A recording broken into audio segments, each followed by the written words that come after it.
जब कृष्ण राधा से इतना प्रेम करते थे तो उन्होंने राधा को छोड़ रुक्मणी से विवाह क्यों किया? यह सवाल नया नहीं है, यह वही प्रश्न है जो सदियों से भक्तों के मन में रहा है। कृष्ण और राधा का प्रेम सबसे पवित्र माना जाता है, फिर भी राधा कभी कृष्ण की पत्नी नहीं बनी। क्यों?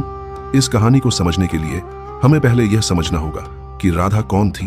भागवत परंपरा कहती है राधा कृष्ण का प्रेम नहीं, कृष्ण की आत्मा थी। जहां कृष्ण थे वहीं राधा थी, लेकिन आत्मा और शरीर कभी विवाह नहीं करते, वे अलग होकर ही अपनी पूर्णता दिखाते हैं। अब आते हैं रुक्मणी पर। रुक्मणी विदर्भ की राजकुमारी थी, एक राजधर्म निभाने वाली स्त्री। जब रुक्मणी का अपहरण हुआ तो कृष्ण ने एक राजा की तरह, एक क्षत्रिय की तरह उन्हें स्वीकार किया, क्योंकि कृष्ण का एक रूप था गृहस्थ और एक रूप था प्रेम। राधा उस प्रेम का स्वरूप थी जो किसी बंधन में नहीं बंधता। रुक्मणी उस धर्म का स्वरूप थी जो समाज को चलाता है। महाभारत और पुराण कहीं भी यह नहीं कहते कि कृष्ण ने राधा को छोड़ा।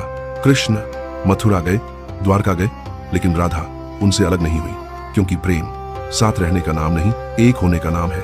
राधा को छोड़कर कृष्ण ने विवाह नहीं किया, कृष्ण ने विवाह किया क्योंकि दुनिया को जीना सिखाना था।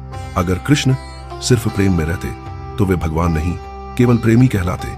लेकिन कृष्ण ने दिखाया प्रेम और कर्तव्य दोनों साथ निभाए जा सकते हैं। इसीलिए कहा जाता है राधा कृष्ण की आत्मा है, रुक्मणी कृष्ण का धर्म है, और आत्मा को कभी छोड़ा नहीं जाता। अगर आपको लगता है कि प्रेम सिर्फ पाने का नहीं, समझने का नाम है, तो कमेंट में जय श्री कृष्ण जरूर लिखें।